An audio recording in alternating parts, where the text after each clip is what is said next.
Damage is likely to be catastrophic. You are looking at the first video of debris and flooding from Typhoon Haiyan. These images were taken a short time ago in the city of Tacloban, which took a direct hit. The city has a population of 200,000 people.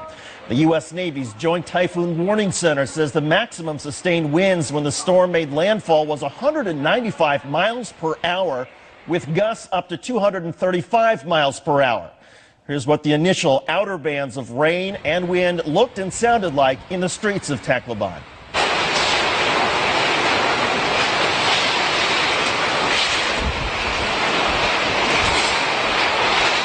Now from out in the streets where the roofs are being ripped off to inside the shelters where so many people have been cowering in fear, this was recorded as the winds intensify.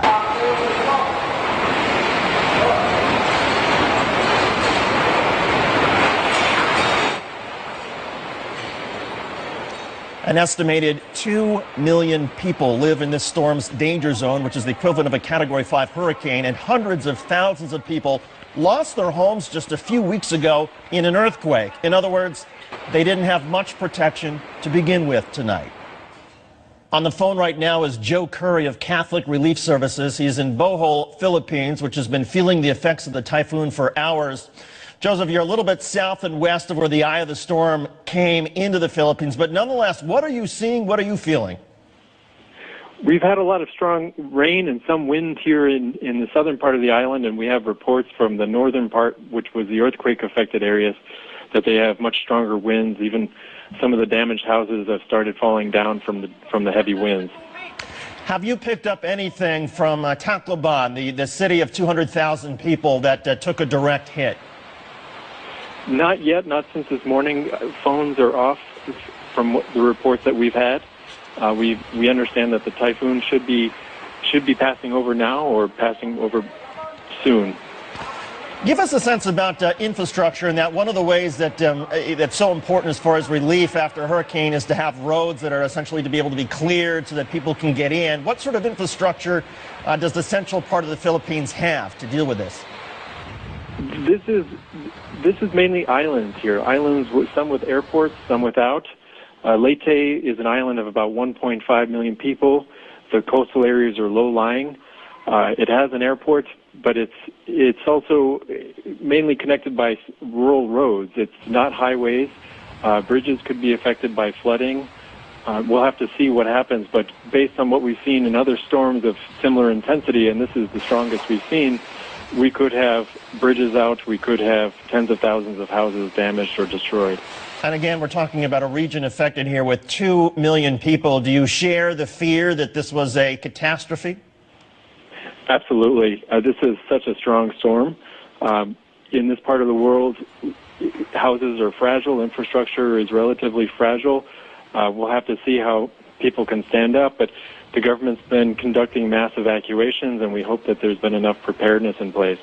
Joe Curry of Catholic Relief Services from Bohol, Philippines. Joe, thanks for riding out the storm and talking to us tonight. We appreciate it. Thank you. Thank you.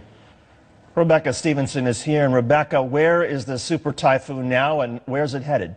Well, right now, David, we're still seeing the storm right over the Philippine Islands. And we're talking about catastrophic damage from the storm because, well, let's think back to when we had a very powerful storm. We think about Hurricane Katrina. Well, that made landfall only as a Category 2.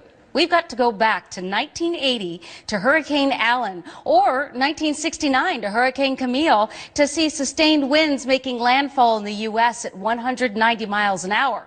And now we're talking about a storm hitting the Philippines, far less developed, very low in elevation. And we're looking at these winds developing to 195 miles an hour, sustained, blowing consistently over landfall. Now, as it moved on shore, the friction of the wind into the land did aid it in slowing slightly, but we still have that potential for wind gusts up to 200 miles an hour. The radar is showing us that we have intense rainfall here. We expect to see about generally 4 to 6 inches of rainfall with the storm, but much higher amounts up to a foot in the mountains.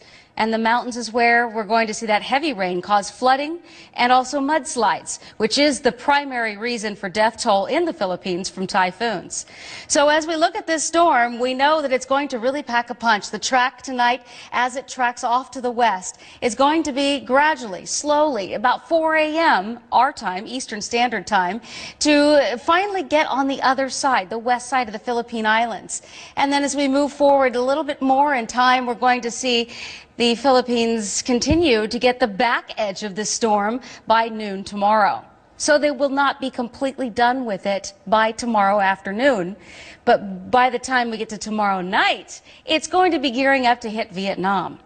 So we're talking about some powerful winds, and we have some video to look at some of these strong winds that people are enduring. And when we keep in mind that at land surface, at the ground level, those winds are very strong, and we expect them to be sustained 100 to 150 miles an hour. However, if you go up in height, as you can see, some of these buildings are quite high. They're only getting the even more powerful wind gusts and strong winds. Rebecca, we had hoped to talk to somebody in the city of Tacloban, 200,000. They got the storm first. We can't reach anybody there. And in fact, the people we can reach and the rest of the Philippines and Manila, they can't reach anybody. The biggest danger in the storm, is it from the wind initially knocking out power lines and therefore there's no contact? Is it from the flooding? What's the biggest concern? Well, the biggest concern, again, the highest death toll is usually caused by flooding and mudslides within these particular kinds of storms. But when we go to a Category 5, I think we're going to see a lot more damage, as you were saying, from the wind taking the power lines down initially.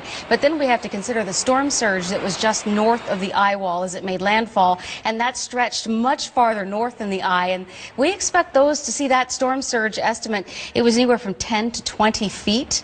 And so when we see the final summary of what that storm surge actually was, I think that flooding is going to be a very large part of the problem here. As a reporter who has covered this, sometimes there's a window of opportunity when the eye makes landfall because suddenly the winds die down, the rain stops, and that's when you feed your tape and you're able to make contact with your news agencies. How quickly is the storm moving? In other words, what would have the window been in case somebody wanted to suddenly try to make a satellite phone call or whatnot out from an area that was hardest hit? First of all, I would never recommend that. That's always the time when people are caught by surprise, is going in the eye of the storm, because that back edge comes in so quickly. And this storm is a fast mover, and it's moving at about 30 miles an hour. So at least that will help lessen some of the flooding. All right, Rebecca Stevenson.